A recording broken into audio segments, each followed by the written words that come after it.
नमस्कार मित्रांनो, जय महाराष्ट्र. सचिन कदमच्या सचिन एक्सप्लोर या यूट्यूब चॅनलमध्ये तुमचं स्वागत आहे. आज आपण चाललो आहे एका काही बोलू शकतो वेल नोन ठिकाणी, जिथे एक इझी ट्रेक आहे. कोणीही म्हणजे नॉर्मल आपण ज्यांना सवय नसेल ट्रेकची तो माणूसही तिथे जाऊ शकतो. आज आपण चाललो आहे सोंडाई किल्ल्यावर. तर आता आपण आहोत मोरबे डॅमच्या इथे. तर मोरबे डॅमचा आजूबाजूला पूर्ण जो तुमचा परिसर आहे तो आता आपण थोडा शूट करणार आहोत आणि त्याच्यानंतर आपण पुढे ट्रॅव्हल करून सोंडाई फोर्टच्या इथे जाणार आहोत. आज पण आमची तीच तिकडी आहे जी रायगडावर होतो आम्ही. तर आज आमच्यासोबत तेच आहेत. हा आहे अनिकेत, जो दात दाखव तुझी पहचान आहे ती. आणि हा आहे माझा मित्र राहुल. तर आम्ही तिघं आता सोंडाई फोर्टच्या इथे जाणार आहोत. तर चला.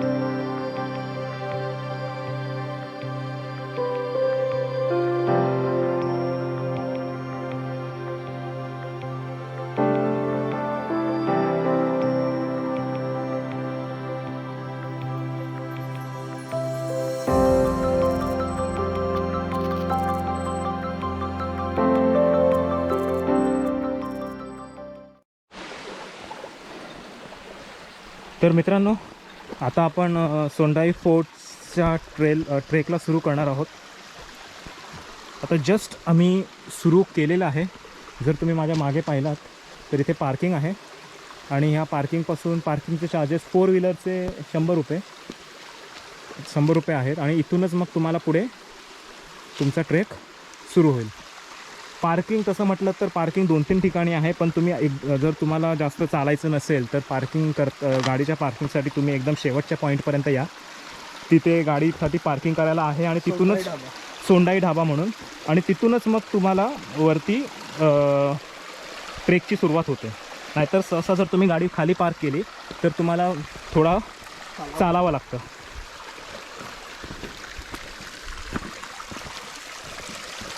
सोपा ट्रेक आहे. तासाभरात आपण किल्ल्यावर असू. आणि आज वातावरण म्हटलं तर आज वातावरण पण चांगलं आहे. ऊन आहे, सावली आहे आणि नशिबाने अजूनपर्यंत सकाळपासून पाऊस पडलेला नाही आहे.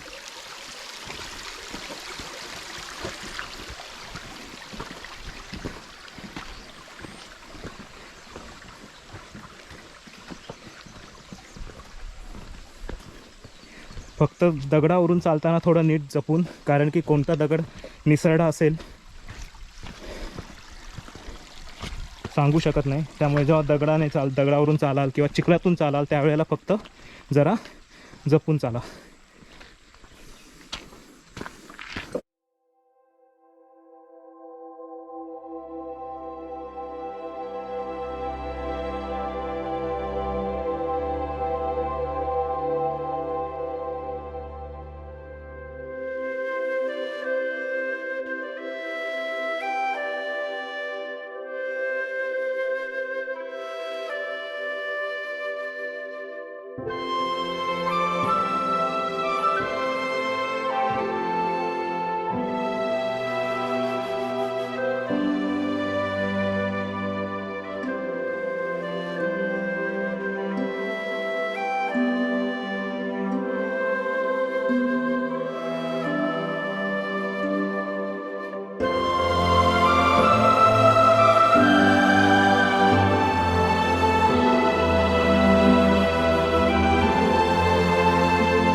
तर या किल्ल्याबाबत जर माहिती बघायची झाली तर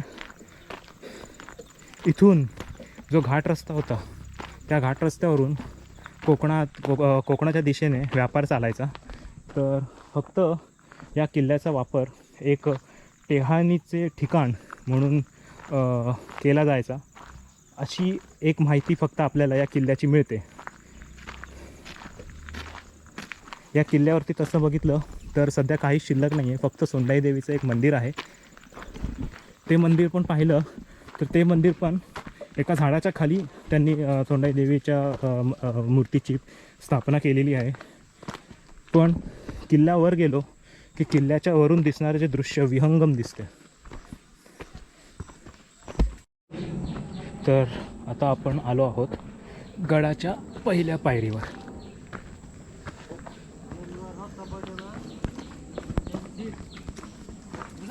छंदगिरीवर आहोत.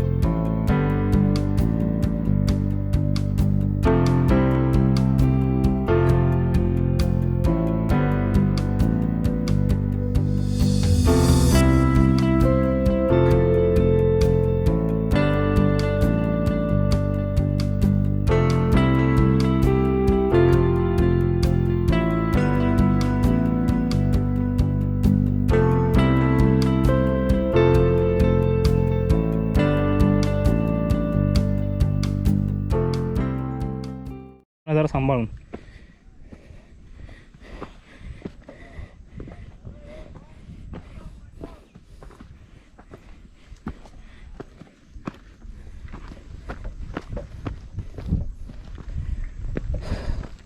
आमचे प्रिय मित्र अनिकेत मांगले आताच थोड्या वेळापूर्वी घसरले. त्यामुळे ट्रेक सोपा आहे, पण मातीचा आणि दगडाचा अंदाज घेऊन चला.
आता तुम्ही बघाल तर आता मस्तपैकी ऊन गेलेलं आहे, सावली आहे, थोडं ह्युमिड वाटतंय, गरम होतं आहे, पण थोडं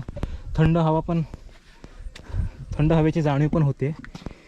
आणि मित्रांनो, एक विनंती आहे, जेव्हा तुम्ही कोणत्याही गड किल्ल्यावर याल तेव्हा कृपा करून मोठमोठ्याने म्युझिक, मोठमोठ्याने गाणी, मोठमोठ्याने गोंधळ किंचाळा करत येऊ नका. कारण कसं असतं, गड किल्ले हे आपल्या महाराष्ट्राचं वैभव आहे आणि त्यांना जपलं पाहिजे आणि त्याचं पावित्र्य हे राखलं पाहिजे. तर त्यामुळे टिंगरटवाळ्या करण्यासाठी गडाला कधीच भेट देऊ नका. कारण की आता आम्ही जेव्हा चढत होतो तेव्हा आम्ही एक ग्रुप पाहिला जो मोठमोठ्याने गाणी लावून जात होता. आम्ही त्यांना अडवलं, त्यांना थांबवलं, त्यांनी गाणी थांबवली, पण पुढे गेल्यानंतर त्यांनी परत सुरू केली. तर या मानसिकतेला काय म्हणावं हेच कळत नाही.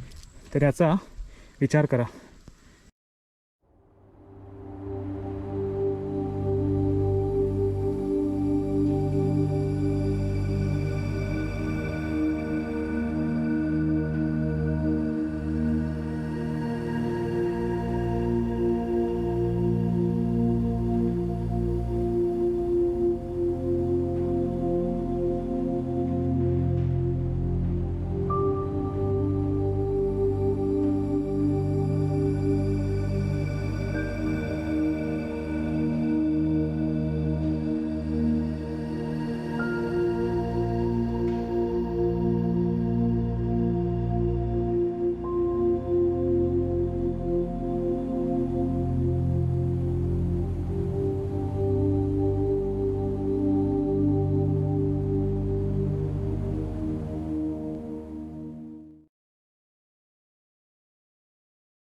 तर मित्रांनो, आता आपण आलो आहे किल्ले सोंडाईवर.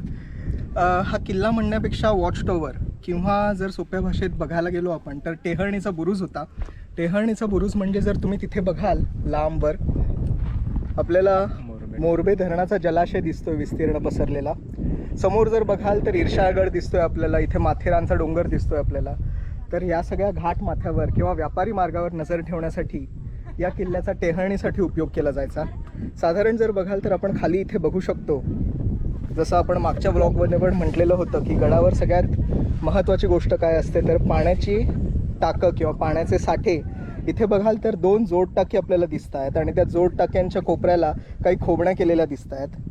त्या दोन्ही खोबण्यांमध्ये लाकडाचे ओंडके उभं करून वरून छप्पर टाकलं जायचं, जेणेकरून पाण्यामध्ये काही घाण वगैरे पडू नये किंवा पावसाच्या पाण्यापासून पण या पाण्याचं संरक्षण व्हावं म्हणून. तर ही जी दोन्ही जोड टाक्या आहेत हे पाण्याचा उत्तम सोर्स होता. आणि असंच एक मोठं टाकं आपण ही पहिली शिडी क्रॉस करून गेल्यावर आपल्याला वरती दिसतं, हे मोठं टाकं होतं. समोर दिसतोय हाच तो सोंडाई किल्ला किंवा सोंडाई गड. तर या किल्ल्याला किंवा या गडाला सोंडाई गड असं म्हणतात, कारण वरती सोंडाई देवीचं मंदिर आहे जे गावकऱ्यांचं श्रद्धास्थान आहे किंवा एक कुलदैवत आहे. ओव्हरऑल जर बघाल तुम्ही तर या बाजूला सगळी डोंगर रांग आपल्याला दिसते आणि समोर विस्तीर्ण परिसर आपल्याला दिसतोय. तर हा जो किल्ला होता किंवा हा जो डोंगर होता तो अशा मोक्याच्या ठिकाणी इथे स्पॉट करून इथे एक टेहळणीसाठी जागा बनवली गेलेली होती. या गडाचा ज्ञात इतिहास असा काही नाही आहे, म्हणजे हा मुघलांच्या ताब्यात होता का इंग्रजांच्या होता का मराठ्यांच्या होता, असा काही ज्ञात इतिहास अजून तरी आमच्या माहितीत तरी नाही आहे. पण जर साधारण बघाल मित्रांनो तर हा जो परिसर आहे तो शिवाजी महाराजांच्या पदस्पर्शाने पावन झालेला परिसर आहे. त्याच्यामुळे आपल्यासाठी ही जागा किंवा हा परिसर, हे गडकिल्ले तितकेच पावित्र्याचे आणि आपले श्रद्धास्थान असे आहेत.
इंटरनेट चालला की मोबाईलच नाही आहे. तर मित्रांनो, आता आपण सोंडाई फोर्टच्या सर्वात वरच्या टोकावर आलेलो आहे. तर जर तुम्ही हे बघाल तर सोंडाई देवीचं मंदिर आहे. मी आता बूट घातलेत, शूज घातलेत म्हणून मी जवळ जात नाही आहे. शूज काढून जाईन तेव्हा तुम्हाला जवळून दाखवेन. पण तोपर्यंत हा आजूबाजूचा पूर्ण निसर्ग.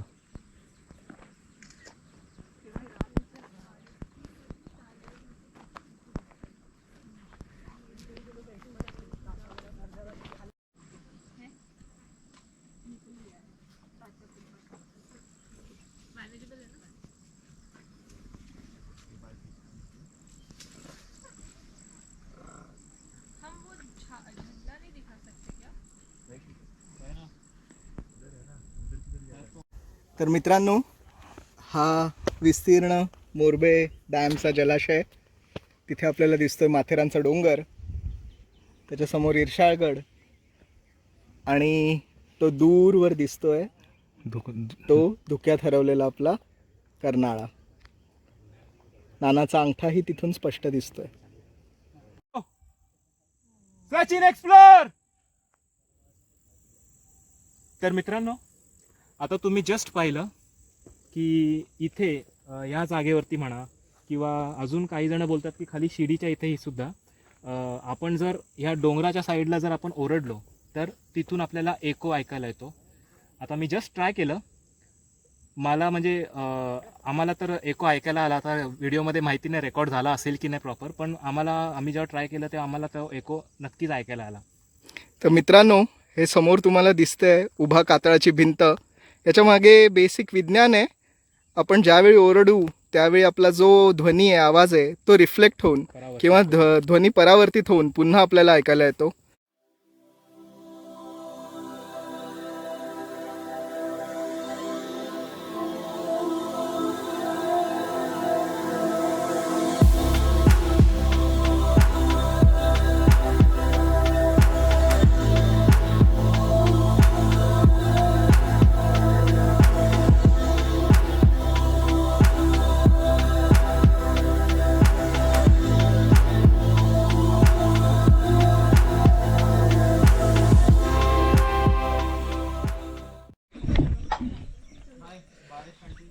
नमस्कार मित्रांनो.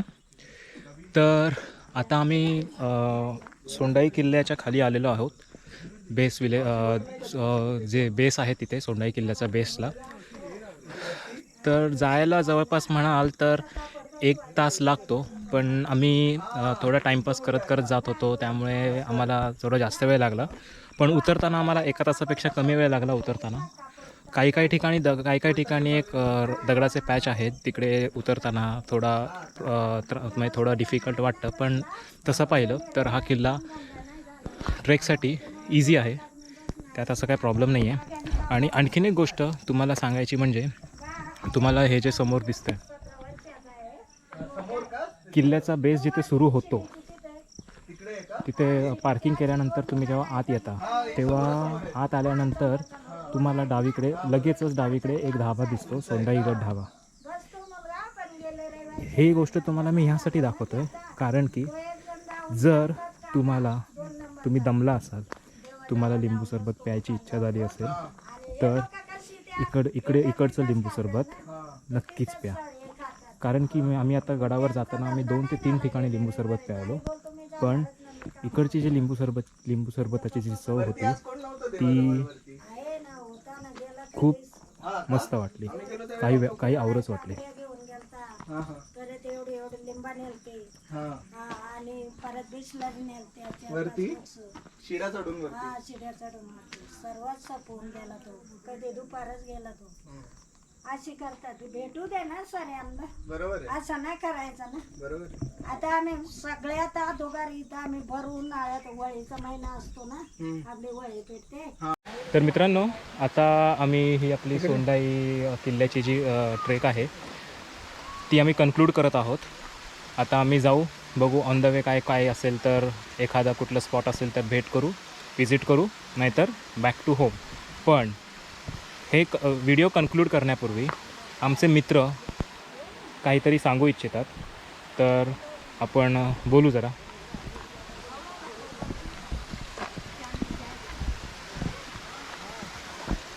तर मित्रांनो, आता आपण सोंडाईचा ट्रेक जस्ट संपवला आहे. तो अजस्त्र कातळवरचा म्हणजे हा सोंडाई गड जो आपल्याला वरती दिसतोय. पण मित्रांनो, तुमच्यासाठी एक खास आम्हाला आमच्या वतीने काही निवेदन करावं असं वाटतंय. जेव्हा पण अशा ट्रेकला याल, सोपा असो अवघड असो कुठल्याही ट्रेकला याल किंवा अशा सोंडाईसारख्या गडाच्या ठिकाणी याल, त्यावेळी कृपया चांगले शूज वापरा, ट्रेकिंग शूज वापरा. कारण आपण बऱ्याचदा आपण बघतो की ट्रेकिंग करताना सोल निघाला, बूट फाटले. तर आज आम्ही इथेही असंच बघितलं की ट्रेकिंग करताना बऱ्याच जणांचे सोल फाटलेले होते, बूट फाटलेले होते. तर जागोजागी तसेच सोल टाकून देण्यात आले होते आणि जे बूट फाटलेले होते ते सुद्धा जागोजागी असेच टाकून देण्यात आले होते. काही ठिकाणी कचरा केलेला होता लोकांनी.